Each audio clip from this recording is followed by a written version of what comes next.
Hi all, welcome to our channel. ఇక్కడ ఈ తోట ఎంత నేనుగలాడుతుందో కదండి. దీనికి గల కారణం ఏమిటో మనం తెలుసుకుందామా ఈరోజు. ఇలాగా చాలా బాగా కాయడానికి గల కారణం ఏంటో తెలుసానండి. అదేం లేదండి, కంపోస్ట్. ఇప్పుడు ఈ వీడియోలో మీరు కంపోస్ట్ ఎలా తయారు చేయాలో చూద్దాం. ప్రతిరోజు మన ఇంట్లో కూరగాయలు పండ్ల నుంచి వచ్చిన వేస్ట్ని మేము ఇలాగ సేకరించి కంపోస్ట్గా తయారు చేస్తామండి. ఇక్కడ చూసినట్టయితే మనము రోజు యూజ్ చేసే పళ్ళని, కూరగాయ తొక్కలని, పళ్ళ తొక్కలని, మరియు దేవుడికి మనం యూజ్ చేసే పువ్వులని అంతా వేస్ట్ని ఇలా మేము సేకరించి ఇందులో మరియు గ్రీన్ టీ పౌడరు, మనం రోజు టీ చేసుకుంటాం కదండి, దాని నుంచి వచ్చే వేస్ట్ పౌడరు అవన్నీ కూడా ఇలాగా కంపోస్ట్ తయారు చేయడానికి యూజ్ చేస్తామండి. ముందుగా ఇలాగా కొంచెం మరీ ఎక్కువ లోతు లేకుండా ఇలాంటి గోతిని తవ్వి ఉంచామండి.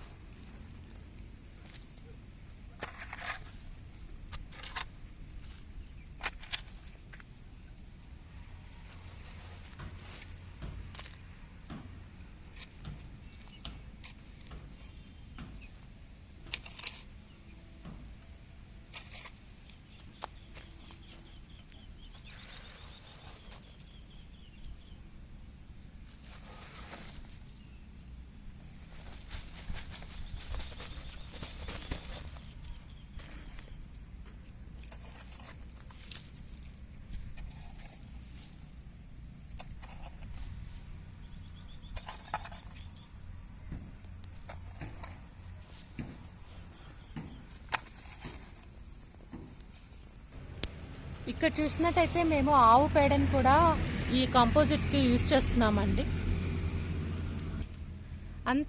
అంతా వేసేసి లేయర్ బై లేయర్ మట్టి వేసుకుంటూ ఇలా ఒక కుప్పలాగా తయారు చేయాలండి. ఓకే, ఇలాగా ఈ కుప్పను ఒక 15 days అలాగే ఉంచేసి దాని తర్వాత మనము కొంచెం కొంచెం తీసుకొని చెట్ల మొదలన ఫర్టిలైజర్ లాగా యూజ్ చేసాము అంటే మన పంట చాలా బాగా పండుతుందండి. అలా యూజ్ చేసిన కంపోస్ట్తో మా మొక్కలు చూడండి ఎంత బాగా పెరిగాయో. ఇక్కడ చూసారంటే గుమ్మడికాయ చూడండి ఎంత బాగా వచ్చిందో. ఇక్కడ రెండో విధంగా ఎలాగ కంపోస్ట్ తయారు చేయాలో చూద్దాం. ఇక్కడ చూసారంటే పేడ మరియు ఎర్రమట్టి మరియు ఎండిన ఆకులతో ఇక్కడ మేము కంపోస్ట్ తయారు చేయడం జరిగిందండి. ఈ కంపోస్ట్ని మేము మొక్కలకి వేస్తాము. ఇది ఫర్టిలైజర్గా పనిచేస్తుంది. దీని ద్వారా మొక్కలు ఇలాగా ఎండిన కంపోస్ట్ని మొక్కలకి వేస్తామండి. ఇలాగా మేము కంపోస్ట్ తయారు చేస్తాము. ఇలా కంపోస్ట్ తయారు చేసుకొని యూజ్ చేయడం వలన చూడండి మా అరటి గెల ఎంత బాగా వచ్చిందో. ఈ వీడియో కనుక మీకు నచ్చినట్టయితే please like, share and subscribe to our channel. మీ అభిప్రాయాన్ని కమెంట్స్ రూపంలో మాకు తెలియజేయండి.